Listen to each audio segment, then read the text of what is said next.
पिछली क्लास में अपन ने पढ़ा था किसके बारे में, ग्राम एटॉमिक मास, ठीक है, रिलेटिव एटॉमिक मास, एएमयू, इन सब के बारे में पढ़ा।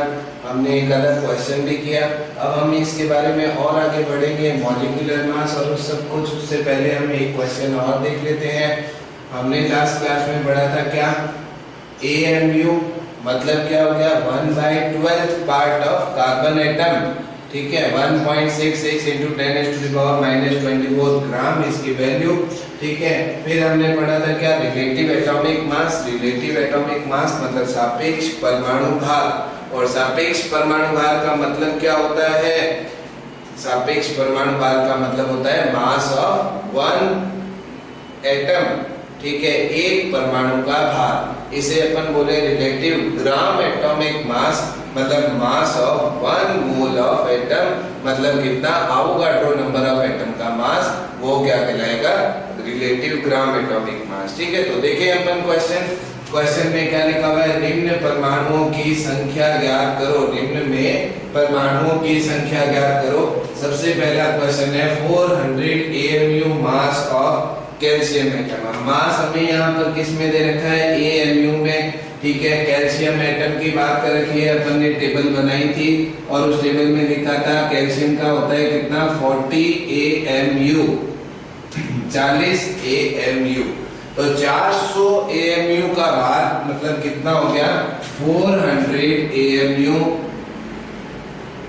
अपॉन में कितना आ जाएगा, 40 AMU, 0 से 0 कट गया, 10, यानी कितना हो गया, 10। 400 AMU में कितने एटम हो गए, 10 एटम हो गए।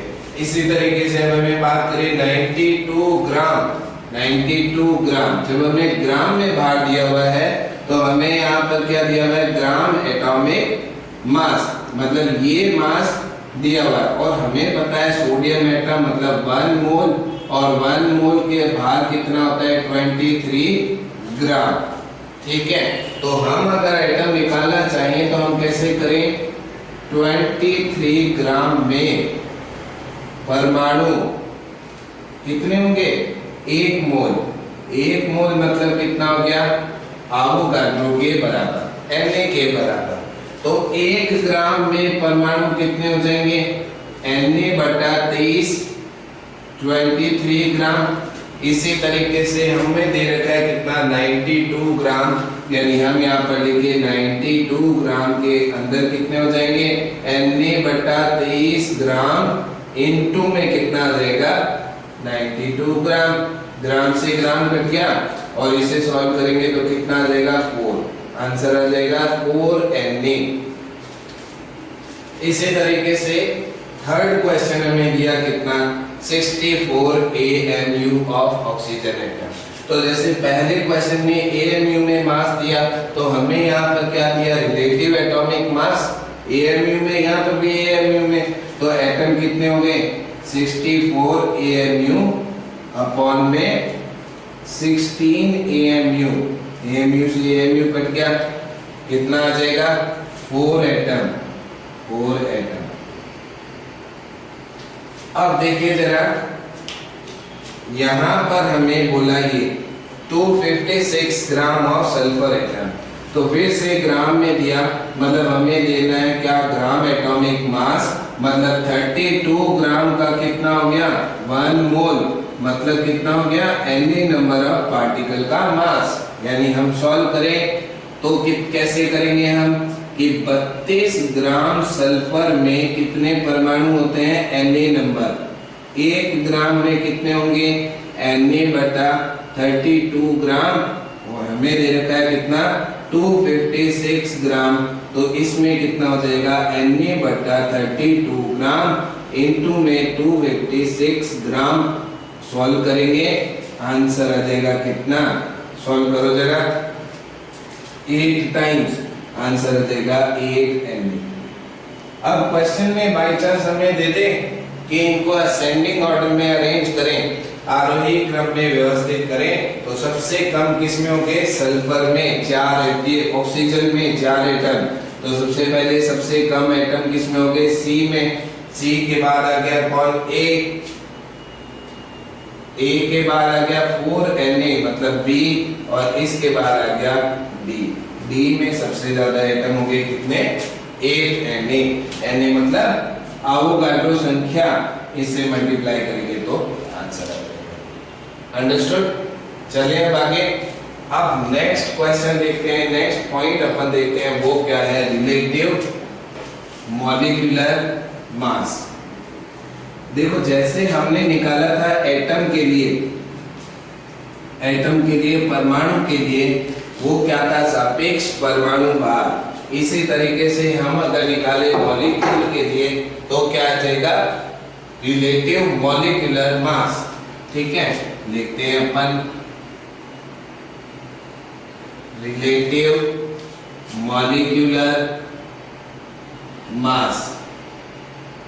ठीक है, तो रिलेटिव एटॉमिक मास क्या था? Mass of one atom. तो ये क्या हो जाएगा? Mass of one molecule. एक परमाणु का भार। ठीक है, इसको भी अपन रिप्रेजेंट करते हैं किसमें? AMU या U या फिर डाल्टन यूनिट। इसको भी अपन रिप्रेजेंट करते हैं किसमें? AMU, U या डाल्टन यूनिट के अंदर रिप्रेजेंट करते हैं। अब जैसे अपन लिखेंगे क्या? रिलेटिव ग्राम मॉलिक्यूलर मास,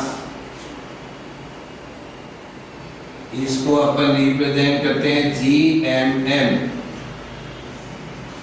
सापेक्ष ग्राम अणुभार, इसको अपन रिप्रेजेंट करते हैं किसमें? सापेक्ष ग्राम अणुभार। तो देखो जरा, इसका मतलब क्या हो गया? Mass of one mole of molecule.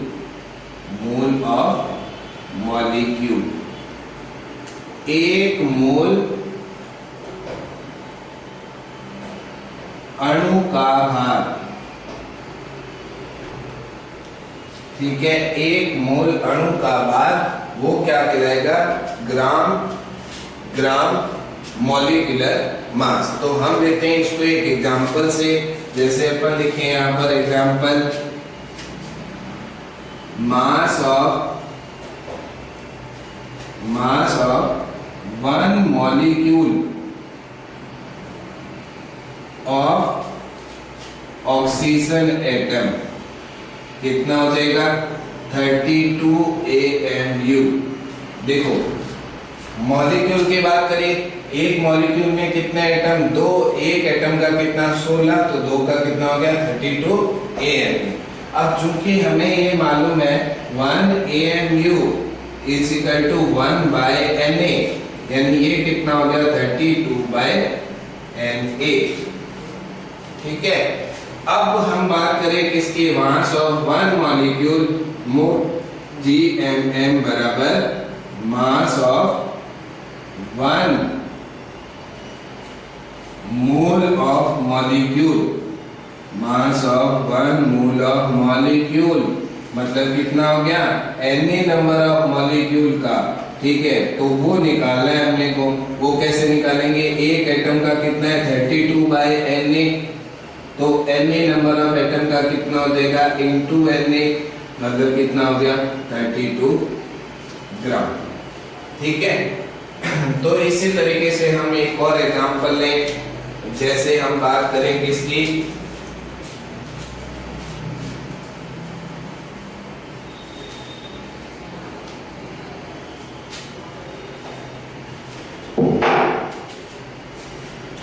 देखें, mass of one nitrogen molecule. एक नाइट्रोजन मॉलिक्यूल का भार कितना हो गया? 28 AMU, 28 AMU। तो mass of one mole N2 molecule वो निकालेंगे। फिर से अपन 28 AMU का मतलब हो गया, चूंकि हमें मालूम है 1 AMU is equal to 1 by Na, तो 28 बाय Na इंटू में Na यानी कितना हो गया 28 ग्राम। ठीक है, अब एक चीज हमें यहाँ पर बहुत ज्यादा इम्पोर्टेंट है, वो हमें माइंड में रखनी है। कुछ एक वर्ड्स हैं जो हमें न्यूमेरिकल में दिए जा सकते हैं, वो हमें ध्यान रखने हैं। देखो जैसे क्या हमें दे रखा है 1 ग्राम एटम, इसका क्या मतलब है, वर्ड को जरा समझना है। जब ग्राम और एटम दोनों एक साथ लिखे हुए मिले, जब 1 ग्राम एटम एक साथ लिखे हुए मिले, इसका मतलब 1 ग्राम परमाणु नहीं है, इसका मतलब क्या है 1 ग्राम एटम है। मतलब क्या हो गया 1 मूल एटम है, 1 मूल एटम है। यानी कि ये भार दिया होगा किसमें, ग्राम में, और ये हमें क्या दे रखा है ग्राम एटॉमिक मास, हमें दे रखा है ग्राम परमाणु भार।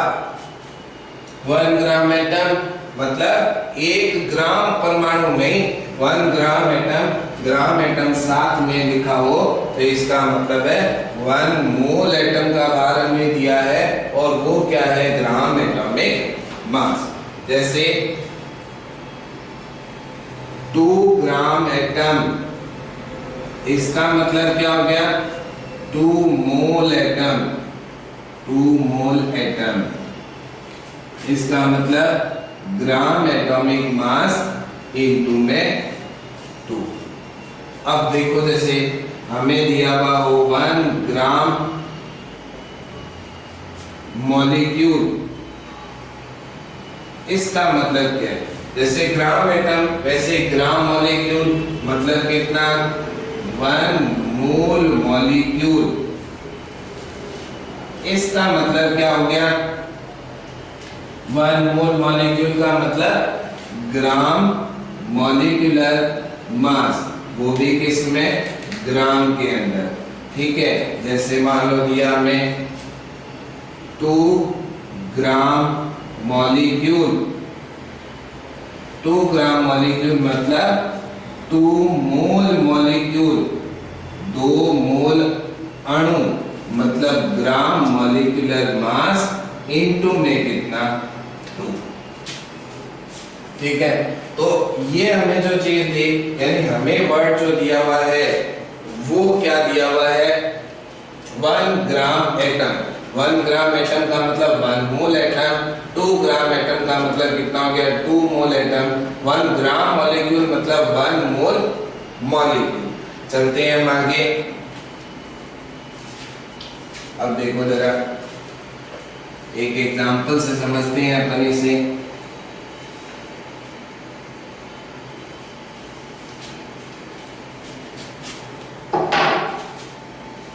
देखो mass of 2 gram atom of oxygen, इसी तरीके से mass of 2 gram molecule of oxygen, दोनों में फर्क है 2 ग्राम एटम ऑफ ऑक्सीजन। ठीक है, यानी कि 1 ग्राम एटम का मतलब 1 मोल, 1 मोल मतलब कितना हो गया 16 ग्राम। ठीक है, 1 मोल, 1 ग्राम एटम का मतलब होता है मोल, और मोल मतलब हो गया कितना 16 ग्राम, इनटू में 2 मतलब 32 ग्राम। इसी तरीके से mass of 2 gram molecule of oxygen, 2 gram molecule का मतलब कितना हो गया मोल, 1 मोल का कितना होता है 32 ग्राम, इनटू में 2 मतलब 64 ग्राम।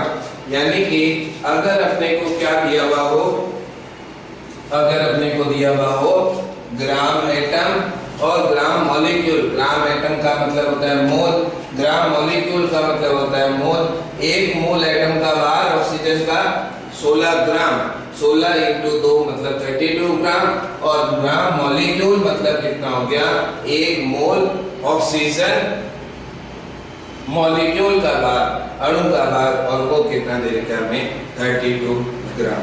एक क्वेश्चन लिखते हैं अपन, लिखें calculate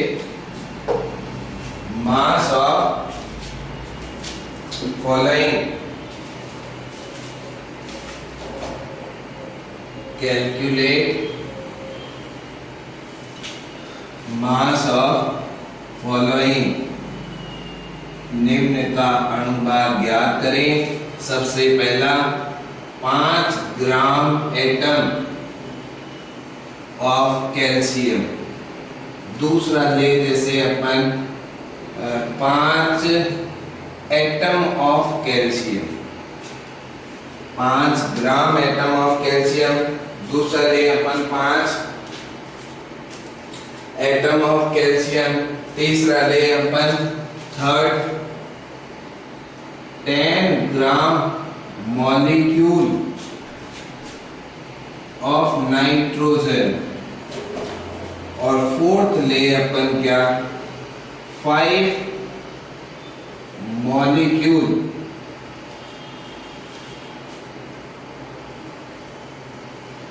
of nitrogen.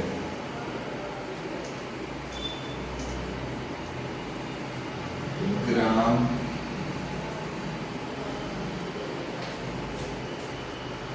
Atom of nitrogen. करें जरा, थोड़ा सा सॉल्व करें।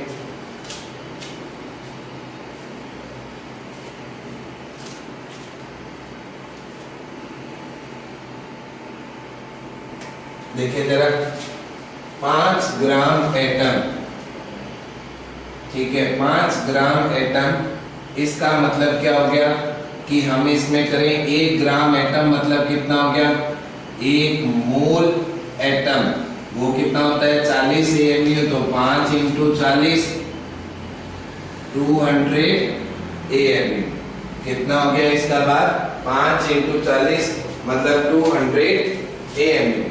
इसी तरीके से हम इसकी बात करें, 5 एटम ऑफ कैल्शियम, ठीक है, 5 एटम ऑफ कैल्शियम मतलब कितना हो गया, 1 एटम का भार हो गया, सॉरी AMU नहीं, ग्राम, 200 ग्राम, क्योंकि 40 ग्राम हो गया। 5 एटम ऑफ कैल्शियम, एक कैल्शियम एटम का भार होता है कितना, 40 AMU, 5 है तो 5 इंटू 40 200 AMU। इसी तरीके से 10 ग्राम मॉलिक्यूल, ग्राम मॉलिक्यूल मतलब 1 मोल, 1 मोल का भार हो गया 28 ग्राम, ठीक है, तो 28 ग्राम इंटू में 10 मतलब कितना हो गया, 280 ग्राम। अब हमें दे रखा है ग्राम एटम ऑफ नाइट्रोजन, नाइट्रोजन के एटम की बात करी, तो नाइट्रोजन के एटम का ग्राम एटम मतलब 1 मोल का भार, और 1 मोल ग्राम एटम का भार होता है 14 ग्राम, यानी कि 14 इंटू में 5 कितना हो जाएगा, 70 ग्राम। इस तरीके से हम प्रश्न को सॉल्व कर लेते हैं। नेक्स्ट हमारा पॉइंट आता है कौन सा, एवरेज ग्राम एटॉमिक मास।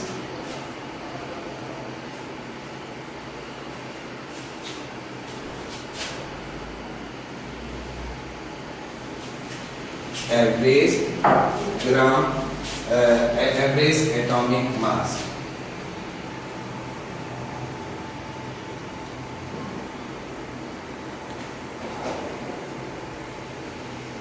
औसत परमाणु भार। देखिए औसत परमाणु भार का प्रयोग हम कब करते हैं, जैसे प्रकृति में बहुत सारे ऐसे एटम हैं जिनके अलग अलग आइसोटोप मिलते हैं, उनकी नेचर के अंदर अबंडेंस भी जो होती है वो अलग अलग होती है, तो हम उसके लिए क्या करते हैं, औसत परमाणु भार निकाल करके और फिर हम उसको लर्न करते हैं, और जितने भी हमने लर्न किए हैं वो सारे के सारे कैसे निकाले हुए हैं, उनके आइसोटोप्स को कैलकुलेट करते हुए उनका औसत परमाणु भार निकाला जाता है। कैसे, देखो जरा हम समझते हैं, मान लो कि नेचर के अंदर कोई एक एलिमेंट है X, ठीक है, वो दो आइसोटोप के फॉर्म में मिलता है, आइसोटोप फर्स्ट और सेकंड। मान लिया इसका जो वेट है वो कितना है A1, इसका कितना है A2, इसकी परसेंटेज अबंडेंस, ठीक है, इसको अपन E से लिख लेते हैं, और परसेंटेज अबंडेंस है इसकी X1, इसकी कितनी है H2। तो क्या करते हैं, एवरेज निकालने के लिए एवरेज एटॉमिक मास A1 को X1 से मल्टीप्लाई किया, A2 को H2 से मल्टीप्लाई किया, A1 X1 plus A2 X2 plus A3 X3 जितने भी आइसोटोप हैं अपॉन में X1 plus X2 plus X3, ठीक है। तो ये छोटा सा एक फॉर्मूला बना, इस फॉर्मूले को अपने को क्या करना है, GML करना है। इस फॉर्मूले पर हम क्या निकाल सकते हैं, एवरेज एटॉमिक मास, औसत परमाणु भार निकाल सकते हैं। देखते हैं अपन एक एग्जांपल लेकर के, जैसे हम ले क्लोरीन का एग्जांपल, ठीक है। तो क्लोरीन का एक एग्जांपल लें। क्लोरीन नेचर में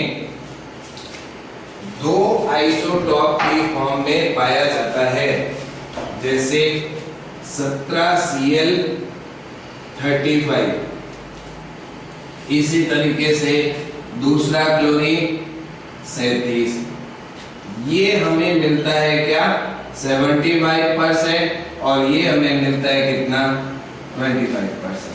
तो ये जो हमारा फॉर्मूला था एवरेज एटॉमिक मास का, वो था A1 into X1 plus A2 into X2 upon में X1 प्लस X2। जब हम इसको रखेंगे, ये हमारा हो गया क्या A1, ये हमारा हो गया क्या X1, ये हमारा हो गया A2, और ये हमारा हो गया क्या X2। फॉर्मूले में वैल्यू पुट करी तो A1 कितना 35 इंटू में 75 प्लस 37 इंटू में 25 अपॉन में 100। जब हम इसको सॉल्व करेंगे तो आंसर आएगा 35.5। तो क्लोरीन का जो वेट हम याद रखते हैं 35.5, वो वास्तव में कैसा वेट है, एवरेज एटॉमिक मास, औसत परमाणु भार। एक क्वेश्चन और लेते हैं अपन, देखिए क्वेश्चन, बोरोन प्रकृति में, बोरोन प्रकृति में दो समाविधियों के रूप में पाया जाता है, 5B10 5B11, दो समाविधियों के रूप में पाया जाता है। इनका औसत परमाणु भार 10.3 है। तो इनकी प्रतिशत उपलब्धता ज्ञात करें, प्रतिशत उपलब्धता। अब देखो प्रश्न में हमें औसत अनुभार दिया हुआ है, हमें ये बताना है नेचर में ये कितने परसेंट में मिलेगा। तो मान लेते हैं ये वाला जो है वो कितना मिलेगा X%। अब परसेंटेज हमेशा किस में ली जाती है, 100 पर ली जाती है, प्रतिशतता हमेशा किस पर ली जाती है, 100 पर ली जाती है। यानी कि हम ये चीज समझें कि दूसरा जो होगा, दूसरा वाला वो कितना होगा 100 माइनस X। इसको अपन क्या बोलेंगे 100 माइनस X। ये हमारा हो गया A1, ये हमारा हो गया कितना A2, ये हमारा हो गया X1, ये हमारा हो गया कितना X2। करें फॉर्मूला 10.3 10 इंटू में X plus 11 into 100 minus X upon में कितना आ जाएगा, दोनों को अपन जोड़ दें तो कितना आ जाएगा X1 plus X2, X plus 100 minus X। ठीक है, सॉल्व करें अपन इसे, इसको इधर लेकर के जाते हैं 10.3x प्लस 10.3 की इससे मल्टीप्लाई करें कितना बचेगा 1030, ठीक है, minus 10.3x 10x plus 1100 minus 11x solve करें, क्या बचेगा 10.3x प्लस का और ये माइनस का, तो ये तो हो गया सॉल्व। ठीक है, अब आप देखोगे कि अगर आप इसको सीधा ही सॉल्व करोगे तो वैल्यू कितनी आ जाएगी 100। एक्स करने की नीड भी नहीं है। ठीक है, हमने क्या करा, इन दोनों को जोड़ दिया। फॉर्मूले के हिसाब से आप चाहो तो सीधा 100 भी लिख सकते हो, क्योंकि परसेंटेज हमेशा कितनी होती है 100 ही होती है। अब देखिए सॉल्व करें, 10x माइनस 11x माइनस का x 1030 माइनस 1100 तो कितना हो गया माइनस 70 बराबर माइनस x, यानी x बराबर कितना हो गया 70। यानी ये वाला जो है वो हमारा कितना है 70%, तो ये कितना हो गया 100 माइनस 70 यानी कितना 30%। तो नेचर के अंदर ये वाला आइसोटोप तो कितना मिल रहा है हमें 70%, और ये वाला आइसोटोप हमें कितना मिल रहा है 30% मिल रहा है। ठीक है, अब इस क्वेश्चन को सॉल्व करने का एक दूसरा तरीका भी, ठीक है, ऑल्टरनेट मेथड। हम क्या करें, देखिए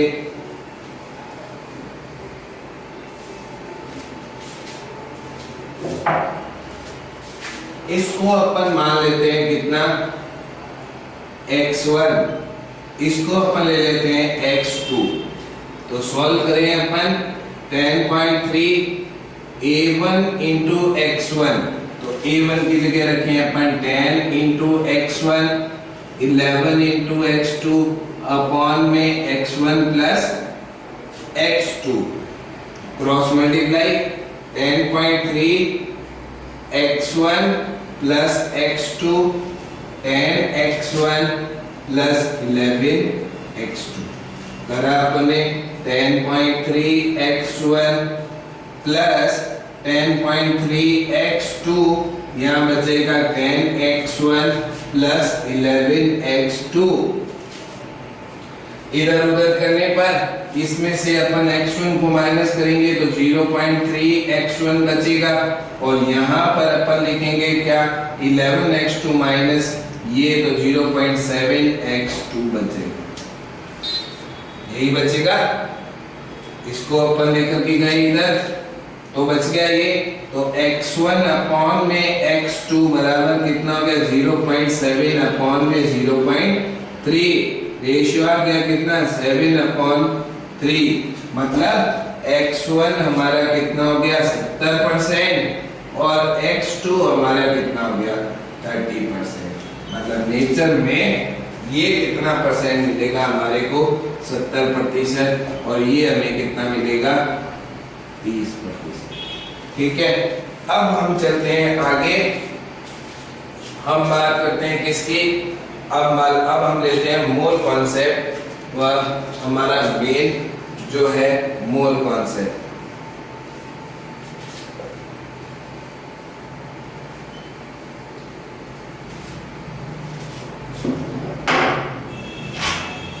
देखिए सबसे पहली चीज तो क्या है, मोल कॉन्सेप्ट का मतलब ये एक मापन की इकाई है। कैसे मापन की इकाई है, थोड़ा सा काम करते हैं अपन इधर। जैसे हम बात करते हैं भाई एक डोजन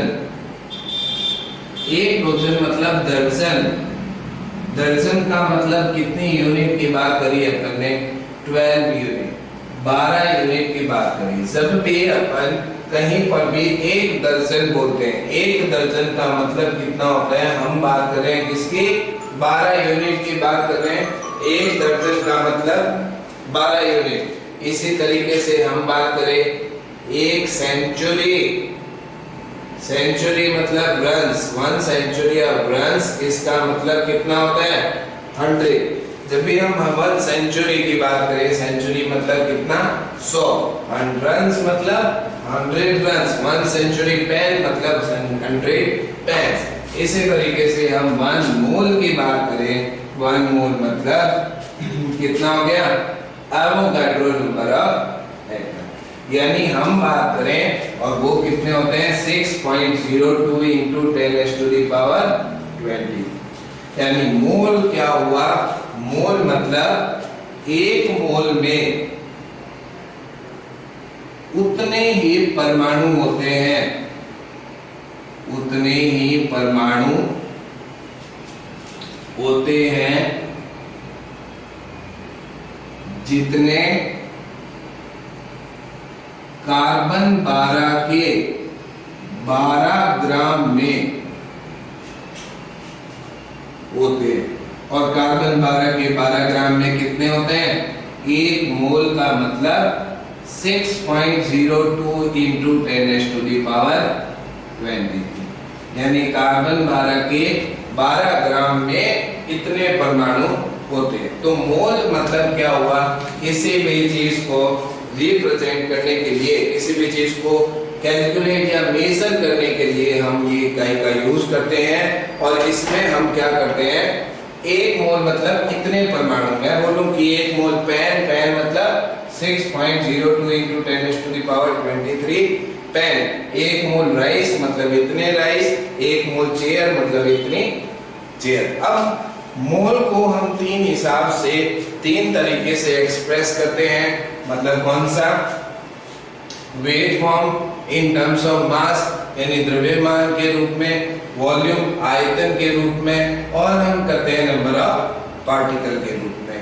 तो मोल का एक पूरा लेक्चर हम नेक्स्ट वीडियो में पढ़ेंगे। आज के लिए इतना ही, धन्यवाद।